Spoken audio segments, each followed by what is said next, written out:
Do I draft more than Aster's? Not really. I personally like Aster's draft. Do I think Aster can win with their draft? Maybe. Do I think Golong can win their draft? Absolutely. It's just an easier to execute draft. That's exactly what I'm thinking too. I mean, like, you run through with a Spirit Breaker, it's very realistic. When you have heroes like the Abaddon, like the AM, like the Art Warden, they have a certain timing that they want to hit in the game where they're relevant. If you're not able to basically puppet them a certain way throughout the early game, I can see them getting run over in like 20 minutes, right? You have the Spirit Breaker backed up by 2 very strong supports with a lot of magic damage to follow up on any charge. These guys are going to be a bit of trouble, and even when you're getting dived or getting just kind of ganked up upon, you think about Art Warden or Anti-Mage TPing, and what are they going to do, right? Like, they're just going to look at you die, be like, oh, you know, I'll catch the next creep wave, thanks for your service. It's I wonder what the game plan is from Aster, because it's almost like they are relying on their ability to outmaneuver and out-navigate the map as compared to go along. Well, already today, I mean, we saw that Aster is very familiar with 20-minute defeats. Ah, Tim, relax. Right? Sorry. I don't lie. Too hard? Too harsh? I learned too soon, maybe. Too soon. Which is probably what they were saying to each other after that loss, because, man, that came it came too quick. We'll be real. But the potential is there for a repeat offense. Yeah. I think the main thing for me with these Chinese organizations is that as much as a lot of the players change hands, the coaching figures stay the same. Like, for example, the new G2 IG, it's still super and dogfights, right? With Aster, it's still mad and super. So, in a way, it's interesting to see how Aster has... I don't want to say taken a turn for the worse, because it's not like I'm the absolute... overlord of Dota and I know how it works, but even with the same coaching staff, presumably trying to present the same ideas to a different set of players, it hasn't really worked out for them so far, and I'm kind of hoping to see some of the old Aster spark back up. It's certainly possible. I think it's going to come down a lot to this bottom lane here. If they can make sure that Brewmaster doesn't get off to a good start, AM should have a pretty free game, because there's not too much they can do to gank the AM. Like, sure, you Spirit Breaker charge them, but Lion has to be close by. Brewmaster has to be close by, right? You can't full to 0 the AM with the Spirit Breaker at all. Yeah, so actually, Crash, you're missing out a very important key piece of the go-along strategy. Obviously, they'll pause the game. They'll get the Spirit Breaker player to bend down on his knees and pray to Daddy Gaben for the best luck ever. And then, once they unpause, they'll charge Erica and bash him 8 times in a row. Okay, I'm ready for it. I'm here for it. You wouldn't get it, you know, like you never had to exercise such methods before. You're just normally good at the game, so you never had to resort to such a... I'll take that. Yeah. And starting to run down Xian Yu, like you mentioned, trading up against the AM, borderline impossible here. And, I mean, you talk about how it's dependent on this bot side. How are they going to get the better of this AM? What do you think the Brewmaster and Lion need to get done here? Orbit Corrosion. And that's exactly what Brewmaster has queued up. Nice. He's listening. Talk crazy. Yeah. Okay. Another lane still very quiet though, and honestly, I don't know whether I'm really expecting any kills other than if once really gets caught off guard by a fog. I guess a blast off that comes in from the fog. Maybe if one of these off-lane members of Go Along step up a bit too far into tower range, get stunned and run down as well, could be an option. But yeah. Outside just got to be careful here too. He could go down to a stray blast off as well. Yeah, the awkward thing is he has to do a full turn to Icarus dive towards the direction that he wants, right? So if he's not quick enough on his feet, or rather on his claws or whatever you want to call his bird feet, chicken legs. Talons? Sure, let's go with that. Frisk is still going to catch him on that AoE, and he could be in big trouble. Yeah. Yeah, all you got to do is guess where the Phoenix is going to. Yeah, like in a way, right? Clip him? Yeah. As long as you get the trajectory. Uh-oh, Imitator. Trying to turn around to contest for the Lotus. Right now is Pichu under a bit of trouble. YSR, or rather Erica though, will be the one drawing first blood, just running down these low mana targets. And still continuing to punch away onto Xian Yu. The Lotus in the back pocket. That's going to prevent the AM from fully committing, but overall, not too bad. Support for support trade. Sure, the line gets the EXP, but any early gold you can put in the AM's pocket is just going to accelerate his Battle Fury that much more. Yeah.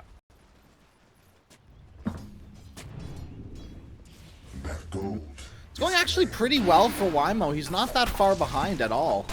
Bot side, they actually get the kill onto the anti-mage, so as much as they put gold in his pocket, they take it right back. That's how you bully someone effectively. You gotta give them the illusion of hope, you know what I mean?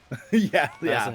Okay, Feed the AM once or twice, and then take and it then all away from take him. it right back. Yeah. Look, okay, like it. I kind of understand why the Spirit Breaker hasn't really suffered so much though, because we already mentioned how, you know, Arc Warden, yes, he can do a decent amount of magic damage, but it's nothing too egregious that would solo kill you in the lane until he's level 6.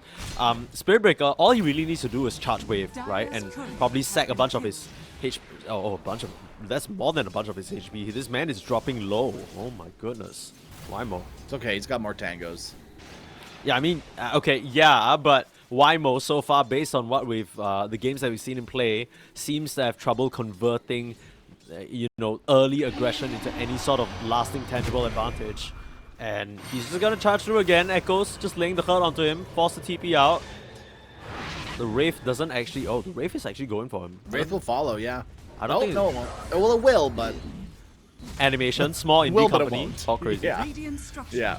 That's the scariest thing ever. I feel like the Wraith sound when you're low HP and you're like desperately trying to get away to regen enough. Oh, Wymo. He's dropping a little low because of the flux. The last bit of damage. Echoes just solo kills him. This is going to be the second time in a series today that he's just getting bested by his counterpart in the mid lane. That is not a good look. Uh-oh, bot side, Imitator. Imitator, yeah. It should be an easy kill. Nice turnaround, stun though. I mean, you're looking for the last touch, but Shen Yu acting as a good bodyguard. There's the magic stick. Held it until the last moment. Great discipline there from the line to keep his life intact. Very well played by Imitator. And we're going to see a nice rotation come up from Spirit Breaker. We already see him charging down into this bottom lane. They want to make a move immediately, Wymo. Yeah, I mean, Wymo, this is really his only option to come back into the game. He's still going to get the kill onto Imitator before Picho goes down, though. I don't think he'll be too sad about that. And immediately, first hit bash! No! I didn't even collide with his model, it seemed like. He kind of did like a backwards slide dodge situation. And that's all because they didn't pause and pray. Yeah, you gotta pause and pray. Hit the P and P, you know what I mean? It's a basic maneuver. But Echoes, I think it's cool to see this Arc Warden because I honestly feel like Arc Warden is a hero that needs to be stamped out of the game before he can slowly reach that insane territory of just being a menace on the map. And that's not happening at the moment. He's 38 to 9. I'm sure his net worth is just looking juicy. You know, he probably is making his way, actually not in the Midas, but going for an early Spirit Vessel, now popping the ultimate, the clone coming through. Did nice disjoint on the blast off though, but it's not gonna matter because it's so much magic damage. And Wymo this time, he's not playing a hero that desperately needs his level 6, but it certainly helps when you're making these ganks. You know, it's not crazy like a Storm Spirit or Ember Spirit where it's your survivability, but it's your gank potential. And right now, you're missing a key factor of it. Yeah, the Nether Strike's so important for keeping these targets at range, just controlled up. They even bring the 2 support, so you can tell how much of an emphasis they want to put onto Echoes in this mid lane. Setting up the Shen Yu as well, he still has the Cinder Brew, but Sheng Si will actually go down in this top side. So Wymo not needing to use the Nether Strike in this case, but punishing the low health Abaddon for sticking around a bit too much. Arc Warden. Look at Wymo. Oh no, the Spirit Vessel complete. That is a lot of magic damage. Here comes Frisk as well. They catch him right in his own jungle. Coming back from a rotation. Did you want lane creeps, buddy? You ain't gonna find anything but death. Killing spree for the Arc Warden now. And what an interesting build. The Spirit Vessel, this guy's playing up-tempo. Yeah, just a complete rush in the Spirit Vessel is absolutely insane. It just means you have kill potential in this Morphling. I mean, a nice morph to kind of Aphotic Shield himself and cancel that debuff out. The Dispel gonna help him out quite a bit. He might be able to kill the clone, but he's still gonna go down. Echoes, he's just swarming all over these map with these clones. And they're doing so much work right now. Dire's middle tower is under attack. Okay, we'll see a Brewmaster TP and Split is available. Yeah, this feels a little bit weird though, because I mean, yeah, you might get the kill onto Frisk, but nice Dispel on the Aphotic Shield. Should be enough damage, especially one more boulder. The pull back. No, the blast off. No way. You're kidding. Frisk. He survives on a sliver. And uh-oh. Shen Yu coming back. Echoes. Not a lot of mana, but has the Spirit Vessel charges running. And with the punches coming through, more than enough damage. Try and punish the Arc Warden now, though I say more than enough damage. Shen Yu is still limping away. The last tick, it's gonna be enough. Works him down, but with the dive through, Echoes gonna have to give up his life for this aggressive move. The dominating kill spree going the way of Weimo. Much needed goal, but Sheng Si able to clean up the Phoenix while he's at it. And these are two heroes on our screen right now that cannot do a thing to each other. So they'll just acknowledge that and back off. Ooh, we're gonna see a diffusal blade on this Abaddon. I like. Okay, I mean, really just trying to hammer in the Morphling, really burn away their mana. Oh, set up onto bot side. Non-stop action here in this game so far throughout the first 5 to 10 minutes. YSR. Oh, Frizz, they brought the full squad. Weimo, this is not where you want to be. Swap back Imitator, easy kill. Cabal's equal Sunder as Poyoyo gets himself a double kill. And once, he can't stay in this bot side anymore. There's a clone coming for him. He's got to retreat now, and he still might die. They choose not to come out forward. to safety. Yeah, he's fine.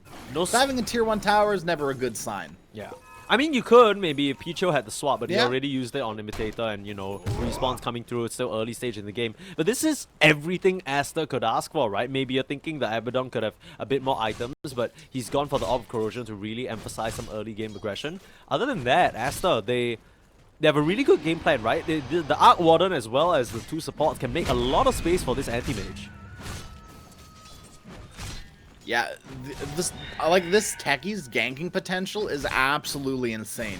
Especially when you think about when you're farming the strip in the top lane, like for the Dire top, it's almost impossible to farm there just because of there's so many like nooks and crannies for Techies to gank you in. Yeah. It's kind of a tricky endeavor as well because I think the trickiest part is the initiation range of this Echo's Arc Warden. He can just start setting up on you from so far away and you never really know where they're coming from. Forcing the split out from Shen Yu, they'd love to get the kill onto this Arc Warden. He's the big ticket for them to grab, but Outsider might just be forced to pop the egg. The last bit of damage, he wants to hold on to it. Picho is going to be the first one to fall. It looks like Fade is being run down as well, desperately trying to run away from Weimo. Actually blasting off on the spot. Last touch, Weimo. He's actually gonna just narrowly survive. This Spirit Breaker gets away with absolute murder here. Now it's a 4v1 situation, but it's 4 heroes with no resources. You can't engage into this Arc Warden with the Arcane Rune. That Lion will give up his life for the cause. And go along, that should have gone way worse for them, but they should be thanking their lucky stars. They are pausing and praying for their lucky stars. That was best case scenario for them. Right? They do lose the Lion still, but you keep these high priority heroes still alive. The Brewmaster, he didn't get anything done really with the split, but he stays alive, and that's what matters most of all. Oh, once morphing into the anti-mage, but they know exactly where he is. The waveform available as well. He's looking for a blink. Still able to find it. Oh no. Ah, the Spirit. It's not gonna latch. Just enough move speed to get out. The Vlad's completed. There's a slight bit of tankiness with those strength threats as well. Able to get out of dodge. One of the key problems of the Aster lineup, not really a lot of control other than just minor slows. That comes into play there. They lose out on the kill on the Morphling, but I don't think Aster are too sad about that. Now, routed out, walked back to base. I mean, that is a lot of time wasted for the Morphling. Every second Morph isn't farming, he's falling further and further behind this AM. And that's kind of the tricky thing because AM, wherever he goes, the Morphling can't actually show his face because you just can't 1v1 him, right? He's just gonna get the better of you. And that's exactly what I think Erica is taking advantage of. He's making sure to, wherever the Morphling is, he's just kind of mirroring that movement and really forcing once into uncomfortable farming positions. And off of that, both him and the Arc Warden sitting at 6k net worth apiece at the 12-minute mark, making up for quite a bit of the gold advantage at 3k. Comes the jump in though. The Brewmaster actually rushing the blink, trying to make the jump onto Echoes. Nice swap out, but they're still going to focus him down. Nether Strike finishes the job, and now Frisk in a lot of trouble. The bomb does quite a bit of magic damage. They're going to pop the egg. They want to win this team fight, trying to punch away, and they manage to get that kill with the help of the clone. Picho still here, still full HP, and now once might be in some trouble. The Basher's through, but there's Sheng Si with a Photic Shield, Mana Void, but it's on an almost full mana Spirit Breaker. That was a bit of a weird choice. They don't have any way of stopping this TP, so heads up from Xianyu to get out of there as the dust settles. It's a 3-for-2 exchange and Go Along gets some much needed high value kills. And they get some gold onto their Morphling as well. That is very, very nice. Not too much gold on their Morphling, but a little bit. And I think the bigger winner here, being the Brewmaster, is kind of okay. Like, that's kind of what you want right now. Like, Morphling, he can recover in the jungle. He can sit back and farm for like 30 more minutes because AM's going to be doing the exact same thing. Brewmaster, he's not the hero to sit back and jungle and farm. He's going to be trying to make moves on the map with your team. And him having the most net worth right now is a very good thing on your team. Yeah. Uh-oh, Wymo getting squared up upon another setup. Very easy from the clone of this Arc Warden. Echoes has just been phenomenal. And we were talking a bit about him not having the most inspiring performances in some of the previous qualifiers, but I mean, if he can perform like he's doing on this arc, he can very much lead his team to victory. On the flip side, Wymo definitely struggling a little bit to find the connections on this Spirit Breaker. You really need to replicate what you had in that mid lane. But I don't think Aster will be making that mistake again. We already saw in the drafts that the clear strength for Go Along is this big team fight 5v5 situation. Aster, they kind of slipped up by allowing that to happen in their mid lane. But yeah, I think that's a harsh sort of wake-up call for them. That's not what their lineup is for. Yeah, I mean, that's what Dota's all about, right? It's not about not making mistakes, it's about learning from your mistakes. Obviously, if you, like, it's just an unreasonable ask to say never make mistakes, and right? Like, it's just gonna happen. It's part of being human. It's really about how those mistakes, and like you said, they've made the mistake once already. They've got to learn to never make a move like that again. Yeah, I think it's more so just, you know, when you're ahead or when you feel like you're ahead, this overconfidence starts to set in. You're like, yeah, we can take this fight. Speaking of taking the fight, Primal Split committed for Xianyu here. Looking for Frisk, but with all the backup in the world, not really going to be bothered. Swap out, but it goes straight into the hands of Once, who just easily picks up that kill. They have to trade out the Spirit Breaker for it. Now Picho in some trouble, being chased down by the Brewmaster. Nice blink onto the high ground, applying the pressure, but the real Arc Warden still standing his ground in the middle of it all. The egg right on top of his head, but it's more than enough attack speed thanks to that magnetic field. But now it's a 3v1 situation. Able to finish off the Lion, but where is the anti-mage in this situation? You can't take these extended team fights, and Xianyu stands supreme. The Morphling, for once, not being threatened in this fight, able to stand and deliver, and to get themselves the dominating kill streak on the Brewmaster. I mean, we know where the AM is. It's very clear what AM's going to be doing for the next 10-15 minutes of this game. He's going to be sitting in the jungle, sitting in these lanes, and farming his ass off. Yeah. But, I mean, Go Along really just fought Aster's ass off there. Yeah. It kind of felt like a Which is what you need to keep doing. Yeah, I'm not really sure whether they thought they would be able to 4v5 it, especially with all the teamfight ultimates and the ultimates available on Go Along. But once again, I'm sort of coming to a uncomfortable realization that if we see one or two of these fights continue to go Along's way, this advantage that Aster has built for themselves in this early stage is very quickly going to dissipate. I mean, it's already slowly creeping down, right? Only a 2 to 1k lead, right? It's not the best position you want to be in when you've got this AM Arc Warden. You want to be a lot further ahead than this. Yeah, and I guess the next step, we have to turn our eyes towards Echoes, right? He went for an early game centric build, double back for the Midas just to make sure he's not falling too far behind, and right at this point, going back for a bit more of a, I guess what you consider traditional Arc Warden build, where you're going to the Maelstrom, you're going to be able to clear out waves, maybe eventually get a Gleipnir for the team-wide control. I think that's something that's sorely lacking from the Aster lineup right now. As Wymo? Alright, well, Sneeze, the pause has happened and the praying must be commencing. Yeah, I'm sure. Do you think what do you think Spirit Breaker looks like when he prays? Like, do you think he puts his hands up? Like in front of him and stuff? Like claps them together? Maybe, I mean... why did our observer just mouse over Nether Strike? Is he trying to imply... that's what he looks like when he prays. He like rears back up and oh, you're right actually. Okay, I'll observe. Yeah. Like you kind of need to do the what do they call it, the sunrise pose in yoga and stuff, where you lean all the way I have back. No idea. Yeah, okay. I wouldn't know either. I'm Wrong demographic, my dude. My bad. Any yoga doers in chat? Not me. Okay, out of everybody in this entire lineup, I would assume that the only Yoga duo is anti-mage because he's the only one with like a snatched waist. You know what I mean? Yes. Everyone else is kind of. Well, he's like a monk almost, isn't he? Right? Like he's like this anti-magic, like. You know, maybe not. Yeah, monk. that's what his wrong name word. implies. I think like the Temple of No Magic. That was his whole thing, right? Yeah. He's kind of a hater though. Like I feel like isn't. For sure. I feel like Yoga's supposed to bring you in a peace. He's a bit too pressed for stuff like that. He hates magic too much Yeah, to have inner peace. Yeah, yeah, you're right. I can't enjoy the magic of life, which is very unfortunate. Are scanning. Speaking of, okay, let's take a quick look at the items, just checking in with how everyone's doing at the moment. Once is clearly going for Manta, that's quite straightforward. As you can see here, same kind of trajectory for the anti-mage. And these are just key items for these carries, right? Picho going for the Solar Crest. I'm not sure what the Techies is up to in terms of his item progression, because there isn't anything. Maybe it's going to be something like It's just Blade, I think. Yeah, it might be. It might be. I think it's just like Aether or Aether Blade. Okay, okay. Aether Blade. Yeah, okay. Ethereal Blade. I do want to point Just saying, out Valve, you can have that one. Okay.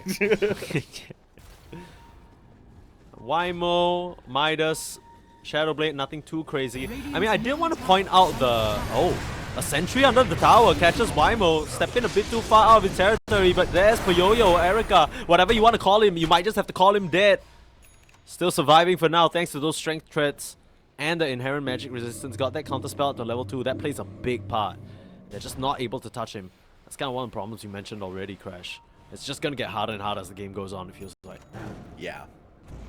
Triple Lotus for the AM means he can just continue farming, right? He doesn't even need to call out a salve. There was no damage to that AM. Monetary damage. There was physical and magical damage on the AM, but it literally, oh, hello. Okay. It didn't matter. I've never seen that before. You never seen I'm not too surprised by it, though. You never seen the farming mana boy? You must not, I mean, you must not play carry then. I don't. Yeah, No, that's true. no, that's I fair. have seen the Echo Slam for the Ancients, though. I've seen that one before. Yeah, support player. That's Yeah, I gotta get my Blink Dagger, dude. You know, Yeah. it's very important. These stacks like aren't if for you. Dude, it's like what, 15 minutes of the game, your team's mega behind, you finally manage to stack for yourself, you're not echo slamming anything else anyway, might as well. Yeah. You gotta do what you gotta do. But okay, before any further action breaks out, I do want to point out this very interesting itemization choice as we see Fate being charged here. And yeah, this should be a very easy pick-off. Cinder Brew, Clap, Frisk is dead. But yeah, we see it in action. The Blink Dagger on the Brewmaster essentially rushed, I believe, ahead of the Midas. So he very clearly knows his job, right? He just needs to get on top of the Techies of Venge or the Art Warden. It's really great itemization and creative itemization coming out from this Brewmaster here. Yeah, it's not the tried and true, right? Like Spirit Vessel, Midas, Radiance. You're still gonna see a semblance of that between the Midas and the Radiance, but I really think that this Blink Dagger has been a staple item for Brewmaster for such a long time, and I think it still is. Yeah. It's kind of strange that people have sort of let it fall by the wayside, but I guess there's a lot of concern about Brewmaster and how he's going to scale into the late game as we're going to have to see how this fight goes. And the late game might come a lot sooner than we think, depending on how this one pans out. Like we mentioned already though, Aster, they are not really equipped to take a team fight. They need to make use of their ability to split the map and take these singular pickoffs, chase you one after the other. They'll go on to Shen to try and make a move onto the Abaddon. Might not be the one you want to grab though. Imitator just mana training all of them. Here comes the Morphling straight onto Frisk in the back line, but here's Poyoyo onto once, and he doesn't stand a chance. The Mana Void on his head. You managed to get the egg off, but your Morphling's already down. The Abaddon popping his ultimate on the front lines, and he isn't scratched at all. You finish off the support, but that's all you find. Blink on your Brewmaster, no damn problem. They'll wipe out the rest of your team and leave you running for the hills. Perfectly executed from Aster there. The layers were set nicely, and that's not something Go Along could penetrate. Now, it's crazy. Once you bring all 5 heroes to a 5-on-5 fight for Aster, they're stronger. I couldn't believe it, you know? I think, okay, look, let me rephrase that a little bit, because I don't think they're stronger 5-on-5. I think Go Along just kind of did a little boo-boo where the Morphling zoomed into an area that he had no business. He was trying to chase the Techies, And the techies fogged him behind. Yeah, I mean, drawn perfectly by Observer. The techies fogs him behind that set of trees that usually hides a large camp. And suddenly he's in way too deep. They get the counter initiation. Erika's in the right place at the right time. This anti-mage was picked to counter the AM after all. And I mean, brilliantly executed by Aster. Now they're going to reward themselves with a push up on this tier 2. And they can clean up pretty much every single tier 2 on the map. There's no reason to relent this aggression right now. You've got the Aegis, you've got Diffusal Manta on your Abaddon, you've got Manta done on Erika as well. Oh, the swap out. Yule's on to Spirit Breaker as well. That's what Frizz was going for. Easy pickings once again. I hate pointing fingers, I'll be honest, Crash, but it's a situation where they allow a last pick to go over to the way of their mid laner, Wymo, putting trust in him that he'd carry the tempo of the game on his broad, blue, planetary, running through shoulders. And he's just kind of crashed and burned a little bit. Yeah, I know a lot about that. Just the crash part, not the burn part. Okay, well, that's fine. Well, yeah, it's a really hard game for Go Along now. All of a sudden, they're 8k behind. I see Brewmaster cut the creep wave, but it's not like they're going high ground anyways. And if they are, they're absolutely crazy. I mean, it looks like they aren't really scared about a thing. The AM probably could ship out 2 components of the Skadi already for himself. Wymo, all you need is 1 sentry in the area and he's gonna be toast. Just making full use of the Art Warden clone to apply pressure on the front lines, relatively low risk.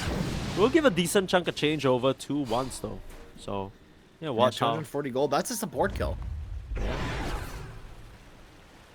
Dire are scanning. Yeah, that was a little over-ambitious from Aster. I mean, I guess it forces the heroes back. Yeah, it doesn't cost them anything, realistically.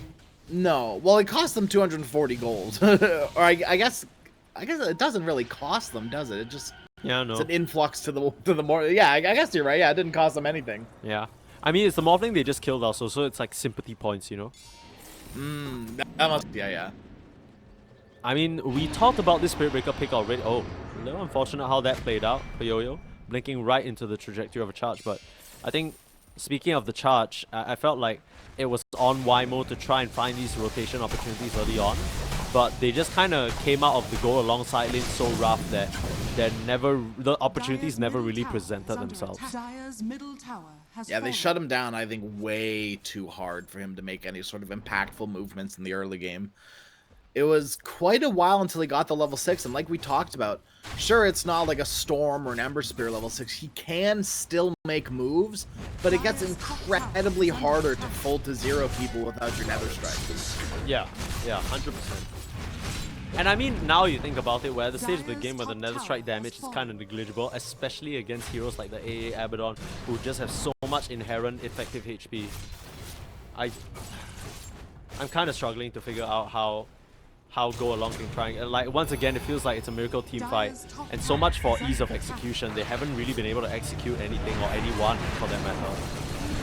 Straight into the back line, the anti-mage makes his move onto Imitator. There's a Hex there, but the stun goes wide and he's likely gonna go down. Just blink on top of him, finish him off, easy kills. Now Echoes, his clone might die here, but Frizz able to hold back the Brewlings on the side.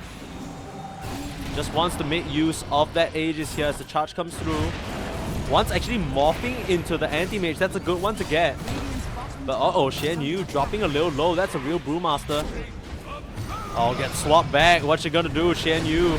So much damage going his way. This Brewmaster needs help and he needs it now, but it won't be anywhere nearby. Forced to immediately buy back as Erika, he's feeling himself, even on no HP, with that Aegis in the back pocket, even blinking forward aggressively to try and exert more pressure. Shen Yu actually coming through, but that is a dieback. If he's not careful, he needs to watch himself. They'd love to get it, but here comes the anti-mage on the back line. There's the Hex, not able to kill off the egg. The slows coming out from the mana drain on Imitator. With his shard, it's just a bit too annoying right now. They need to regroup and reset. Aster can't afford to overstay their welcome here. They'll back off, show a little discipline. But Go Along somehow, some way, on the back of that Brewmaster buyback, they hold. They got what they wanted, though. They got the tier 3 tower, which, with your first Aegis, you should be very happy with. Yeah. I think so. Well, Erika, Skadi complete. Looking at the butterfly now. Gold change overall for that engagement. Close to 1.5 or 1.3 going the way of Aster. Echo's just continuing to become more and more relevant in these team fights. So many just Wraiths peppered everywhere by both him and his double. It's just gonna get more annoying. Found Imitator again. Just turn around and start draining away, but that's if he can find a target. That's if he's not silenced. Shengsi finally reaches the stage of just disgusting Abaddon meat grinder territory and completely disintegrates that Lion. Looks like they're gonna try to make a move onto once here. They're pinging him out. Uh-oh. I mean, you have a blink on the Abaddon. Yeah, I mean, it's kind of weird to engage when you're back up so far away. Let's start settling for this Rags here. But once he's doing a good job in terms of using his Manta Illusions to push out the wave, it's not gonna matter because there's creeps coming in the mid lane anyway. We're gonna get the top lane of Rags. Once desperately tries to alleviate some of the pressure. Yeah, you can see Shen Yu as well, they understand the second they clear the creep wave, the problems will be solved momentarily, but you still have Echoes He's gotta beating come on back soon, I think, on the Brew. I don't think he can, maybe cut one more wave. Yeah, that's exactly what he's gonna do, but this is the danger of cutting another wave like this. Whoa. They don't know where he is, but they see the Radiance burn. Blink out, Shen Yu, he's too quick.